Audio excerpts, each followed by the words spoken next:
je vais vous lire le synopsis, hein, ça va être plus simple. Parce que l'autre derrière qui fait le con, il me déconcentre. Ah, chichi. Alors, dans ce thriller, c'est un thriller de science-fiction.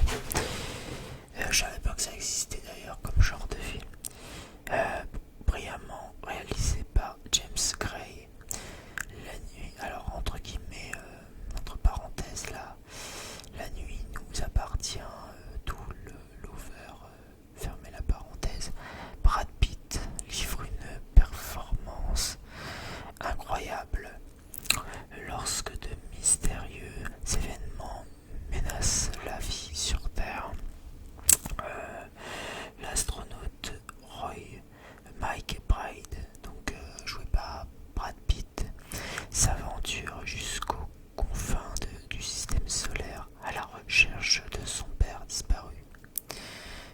Joué par Tommy Lee Jones, engagé il y a 30 ans pour une expédition vouée à l'échec qui menace désormais l'univers. Donc voilà, Ad Astra, que je trouvais bien, à part quelques longueurs où je me suis un peu emmerdé, je me suis un peu ennuyé dans ce film là parce qu'il y a quelques longueurs, mais ça fait partie de la trame du film. C'est quelques plans séquences assez incroyables, assez beaux, mais ça vaut pas un Interstellar en fait. Ça ne vaut pas un Interstellar. Moi j'aime largement Interstellar que ce Ad Astra, mais ça reste un bon film de science-fiction pour un épopée de l'espace. C'est pas mal, c'est assez sympa à regarder. Et j'ai regardé récemment qui était sur Netflix à un moment donné, je sais pas s'il y est toujours, mais il s'agit de First Man, qui est tiré d'une histoire vraie cette fois. First Man, qui est tout simplement l'histoire de Neil Armstrong. Et ben même ce film First Man, c'est un peu la même chose que Ad Astra, seulement c'est tiré d'une histoire vraie, et ça c'est une fiction, alors que ça c'est une fiction quoi, c'est une histoire inventée, hein, purement fictive. Mais pour moi ça vaut pas Interstellar, ça c'est clair et net. Interstellar pour moi il fait partie de mes films préférés, et que c'est difficile de faire un peu mieux que Interstellar. Mais après on nous propose quelque chose de différent,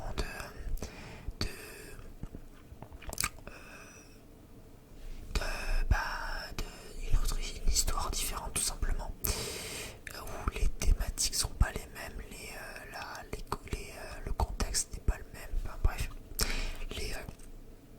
les enjeux ne sont pas les mêmes que dans un Interstellar ou autre film de science-fiction dans l'espace. Bref, on nous propose quelque chose de bien plus de bien différent, voilà. Mais ça reste un film que j'ai bien aimé, à part que j'ai un petit peu ennuyé au début, et après ça passe crème quoi. Voilà, donc ça c'était le premier film que j'ai regardé sur mes derniers achats de Blu-ray. Il y a un autre film qui était pareil, je l'ai pas pu le voir au cinéma, mais j'ai pu l'acheter en Blu-ray pour que je puisse découvrir ce film là, parce que j'en ai entendu beaucoup parler de ce film là, et je voulais absolument le regarder, parce qu'il s'agit de la réalisatrice de Grave en fait. Donc un film de genre en fait français, tout simplement.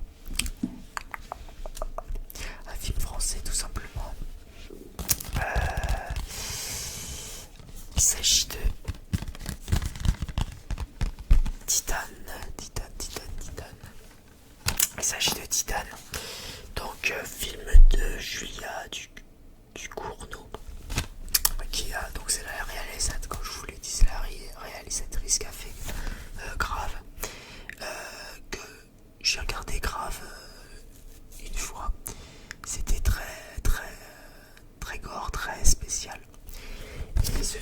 là il est encore plus spécial en fait.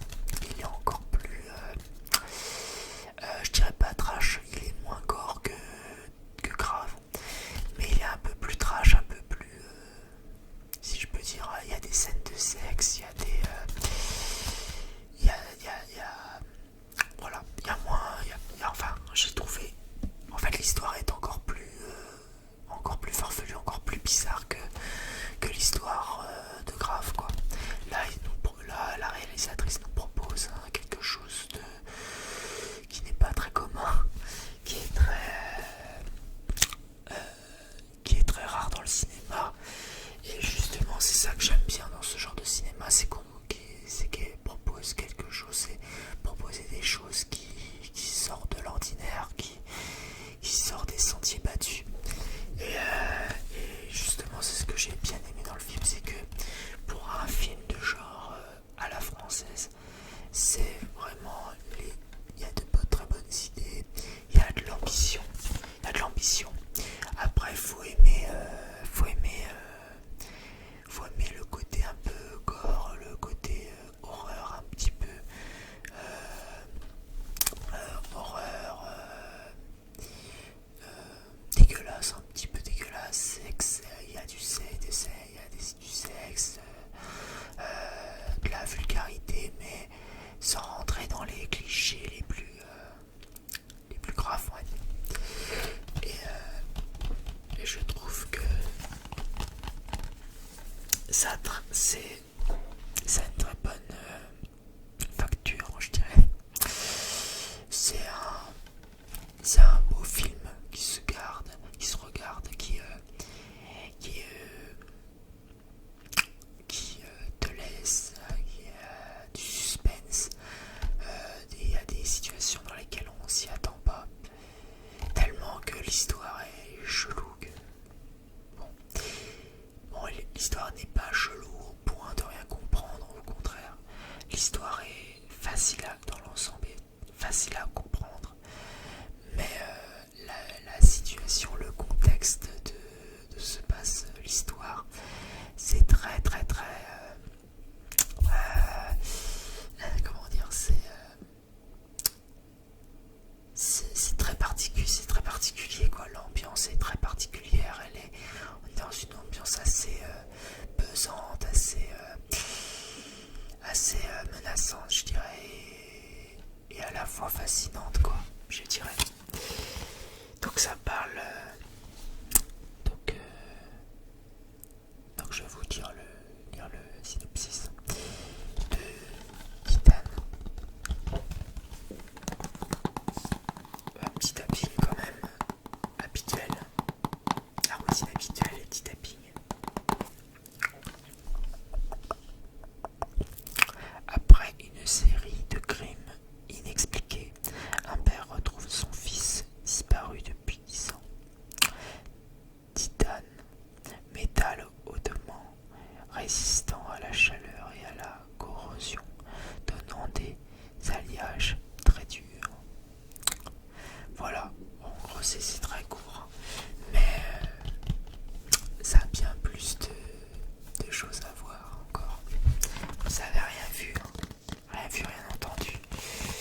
Je pense que vous êtes pour certaines qui sont susceptibles ou personnes sensibles s'abstenir parce qu'il y a quelques scènes assez pas qui fassent peur mais des scènes vraiment qui peuvent vous dégoûter un petit peu du film. Voilà, je dirais ça comme ça. Oui, pardon, excusez-moi. Alors, on va continuer. Troisième film que je n'ai... En fait, c'est un film que j'ai déjà vu et que j'ai beaucoup aimé. Apparemment, c'est un manga adapté, une adaptation de manga en film, si je me rappelle bien, et qui m'a beaucoup plu. Je l'ai vu une fois chez un ami et qui m'avait beaucoup plu. L'histoire m'avait beaucoup plu. Les scènes, les effets spéciaux, l'aventure, les actions, les scènes d'action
Ghost in the Shell très bien, mais alors ce film-là, c'est un autre niveau. Je trouve que ce film s'en sort mieux que Ghost in the Shell avec Scarlett Johansson qui joue très bien le rôle de l'androïde là dans Ghost in the Shell. Voilà, c'est ça, j'ai retrouvé son prénom parce que je derrière. Très sympa, très bien, enfin le plus que sympa vu que j'ai beaucoup aimé et j'ai hâte de le revoir. Et d'ailleurs je vais vous le brûler déclenche, les sons déclenche. Je vais ouvrir ce plastique, ce blister.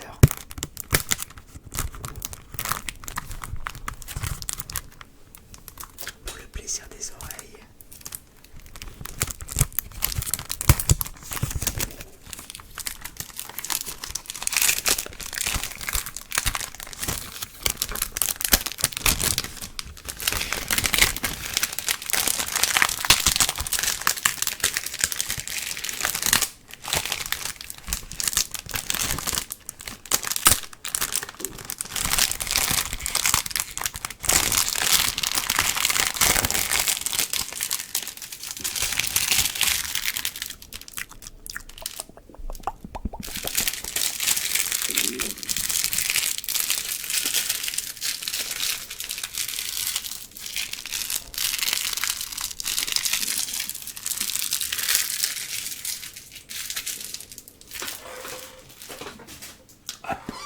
À la poubelle.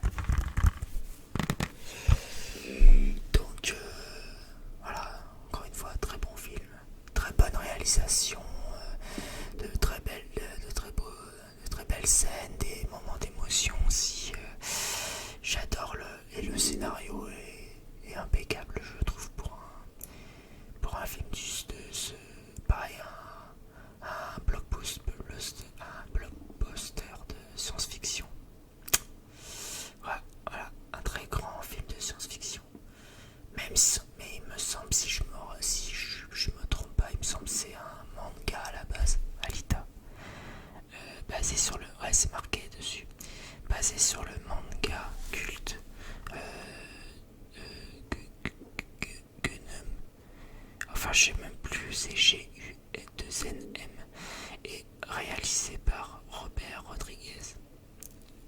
Ah oui, il a été réalisé par Robert Rodriguez, je le savais pas ça. Ah ça, c'est étonnant. Parce que Robert Rodriguez, c'est plus... ouais, pas comme Sin City, tout ça. Mais là, vraiment, il a fait du bon boulot.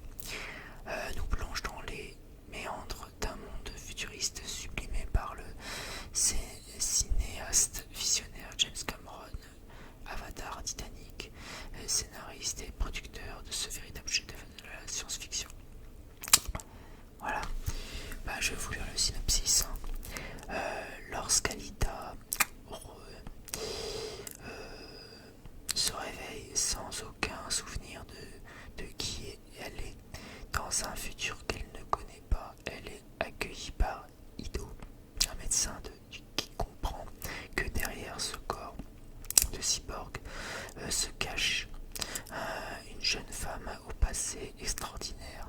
Ce n'est que lorsque les forces dangereuses et corrompues qui gèrent la ville d'Iron City se lancent à sa poursuite qu'Alita découvre la clé de son passé. Si elle réussit à leur échapper, elle pourrait sauver ses amis, sa famille et le monde qu'elle a appris à aimer. Voilà. Donc c'est pas la première fois que je tape contre le micro. Donc vraiment, moi ça m'avait surpris ce film. Donc il est encore mieux que Ghost in the Shell, mais qui était bien aussi, hein, ce Ghost in the Shell. D'ailleurs je l'ai en Blu-ray aussi, donc comme ça ça complète un petit peu.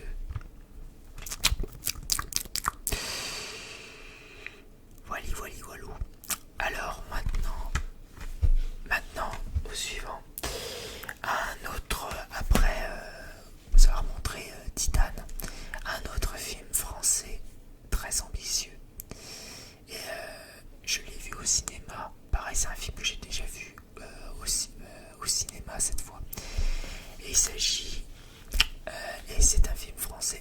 c'est encore un film de science-fiction. Et c'est un film de science-fiction français. Ou on peut dire film d'anticipation. Enfin, c'est plus science-fiction que anticipation. Mais en tout cas, j'étais très surpris en regardant ce film. Je m'attendais pas à voir un film français de ce genre-là. Et pourtant, c'est vrai, c'est la réalité. Que j'ai trouvé très sympathique et qui n'est pas exempt de défauts. Il s'agit du le dernier voyage. Le dernier voyage. En plus, je l'ai acheté en édition collector. Blu-ray plus DVD plus livret. Donc le dernier voyage. C'est un film qui est passé presque inaperçu au cinéma. Parce qu'il est sorti, le dernier voyage est sorti à une période comme on connaît tous, hein, pendant la réouverture des cinémas. Et ben ce film-là est sorti à la même période, donc en 2020, quand il y a eu quand il y a eu les premières mesures de déconfinement en France, où les cinémas ont réouvert et tout. Mais il fallait avoir le masque au cinéma et tout, donc qui n'était pas pratique. Et ben, ce film-là est sorti à cette période-là, qui restera difficile pour nous toutes et tous. Donc voilà. Alors, un premier film d'anticipation, il s'appelle ça anticipation quand même. Bon, film de science-fiction, anticipation. Film d'anticipation élégant, maîtrisé et poétique. Oula. Fable d'anticipation à la croisée des univers de Jules Verne, Mobius et Ridley Scott. Ce premier film de Romain Guiraud est l'adaptation de son court-métrage pénonyme multi-récompense, réunissant un casting stellaire: Hugo Baker, Baron Noir, Jean Reno, Léon, même Philippe Catherine. Ah, il y avait même Philippe Catherine dans le film, c'est étonnant. Où il a participé comme le grand bain, Philippe Catherine. Le film révèle aussi la talentueuse je vois pas son prénom.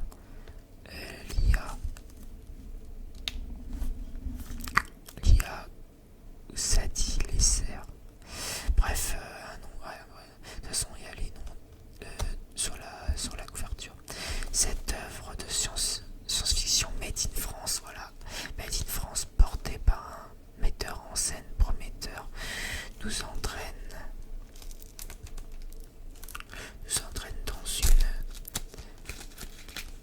dans une expérience cinématographique et poétique unique. Voilà. Dans un futur proche, une mystérieuse lune rouge est exploitée à outrance pour son énergie. Alors qu'elle change brusquement de trajectoire et capable de la détruire, refuse d'accomplir cette mission et disparaît. Traqué sans relâche, Paul croise la route d'Elma, une adolescente au tempérament explosif qui va l'accompagner dans sa fuite. Voilà. Donc vraiment, j'étais surpris, c'est une bonne petite surprise de ce film-là, franchement. Ce n'est pas à la hauteur d'un Hollywood, c'est pas à la hauteur d'un blockbuster, mais au moins c'est un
Voilà, c'est ça, le dernier film de Luc Besson, enfin de science-fiction. Luc Besson, signé Luc Besson, c'est Valérian, qui était très bien, mais qui n'allait, mais que niveau scénario c'était moyen, c'était un peu gnangnan, mais au moins ce film-là, il propose, ce film-là a de l'ambition, il propose un scénario plutôt intéressant, et c'est vrai que il y a quelques plans super bien réalisés, il y a quelques scènes d'action assez sympathiques, assez bien travaillées, des acteurs qui jouent très bien, et après il y a eu quelques moments je trouve le film légèrement un peu trop court, mais pour un premier film, c'est déjà pas mal du tout. Voilà, donc encouragement. Moi je vous le conseille de le voir au moins une fois ce film, parce que pour un film français pour un film de science-fiction à la française, fallait oser, franchement je pense que c'est un film qui mérite sa chance pourquoi pas que le réalisateur réalise un nouveau film du même genre, et en mieux, et avec un peu plus de budget.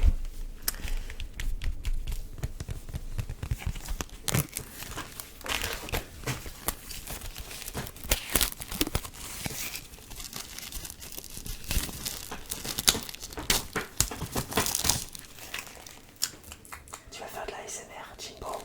Toi aussi. Pareil.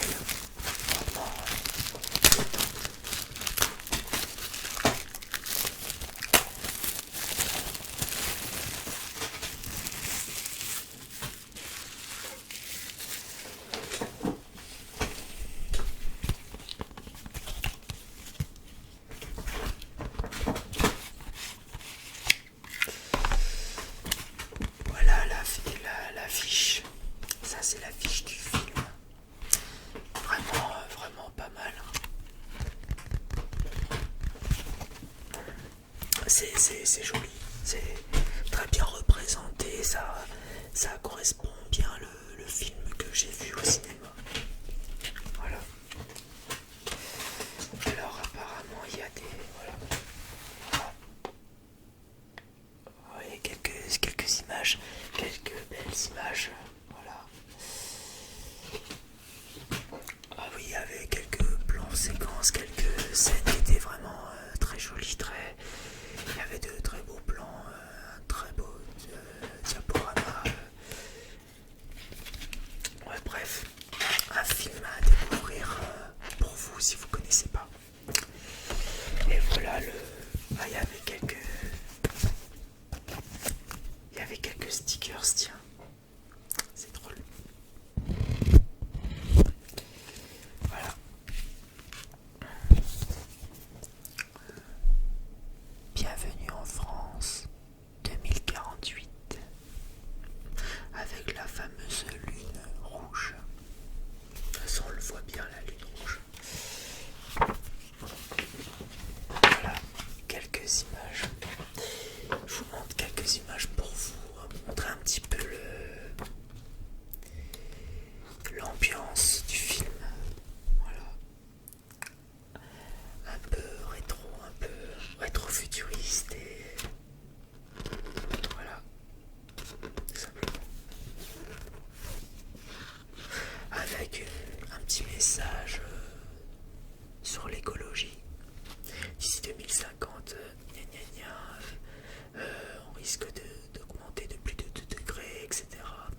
Bon, bah ça, on connaît un petit peu le pitch, hein. Son speech, pardon, le speech, mais c'est vrai, quoi. Voilà. Donc c'est un petit livret, voilà, pour, à mon avis, c'est aussi un film, ouais, c'est basé aussi sur l'écologie aussi, un petit message des messages un peu écolo aussi quelque part. Voilà. Donc vraiment, je vous le conseille de découvrir ce film. Il mérite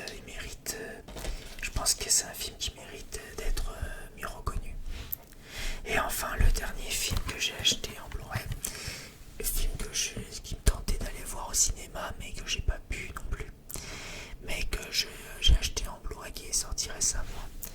Il s'agit du dernier duel. Dernier duel. Et comme vous, pour ceux et celles qui me connaissent bien, j'adore le médiéval. Et en particulier le médiéval Heroic Fantasy. Là, c'est vraiment du pur médiéval où c'est vraiment. Où là, on est vraiment. Là, c'est tiré d'une histoire vraie. Mais là, on est vraiment dans le Moyen-Âge, donc en France, quelque part en France. Et c'est basé d'une histoire vraie. Voilà. Le dernier duel. Et ce qui était, c'est aussi, et ce film-là aussi, c'est une très bonne surprise. On a vraiment une situation qui n'est pas fréquente à cette époque-là, l'époque du Moyen-Âge. Mais ça m'a vraiment, beaucoup plu parce que on voit les différentes vérités de chacun, chaque personnage. Il y a un vécu, il y a une vérité selon eux ou elles, parce que dans l'histoire, c'est une femme mariée. L'histoire, là-bas, je vais vous dire la base de l'histoire de ce film, c'est que c'est une femme mariée à un chevalier, et qui s'est fait violer par un de ses meilleurs amis. Et elle veut porter plainte, enfin voilà, elle veut avoir un jugement pour adultère et pour viol, quoi, tout simplement. Donc chacun aura sa version, chacun va être interrogé sur sa version des faits. Donc il y aura d'un côté la plaignante, il y aura son mari, la version, il y aura la version de son mari et il y aura la version du violeur, quoi, en question. Bref, c'est très original. C'est vraiment les mises en scène, la façon dont est racontée l'histoire sur les faits, sur ce qui s'est passé et tout. Le contexte, franchement, elle est très bien construite, très bien réalisée. Donc, je vais vous lire encore une fois, je vais vous lire le synopsis. Je vais à chaque fois lire les synopsis comme ça. Vous savez à peu près la base. Le dernier duel, le nouveau film de Ridley Scott, est une palpitante histoire de trahison et de vengeance qui se déroule. C'est une palpitante histoire de trahison et de vengeance qui se déroule pendant la guerre de 100 ans.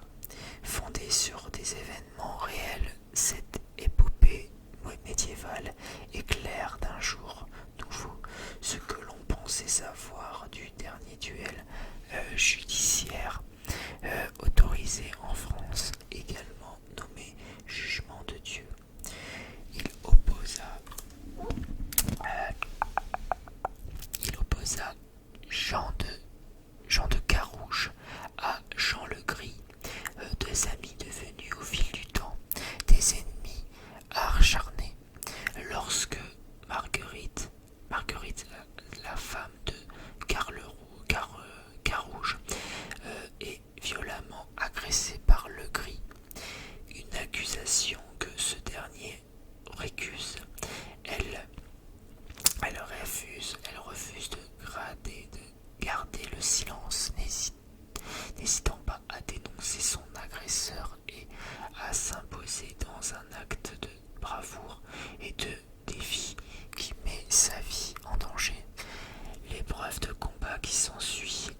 parce que c'est la parole contre la sienne, etc.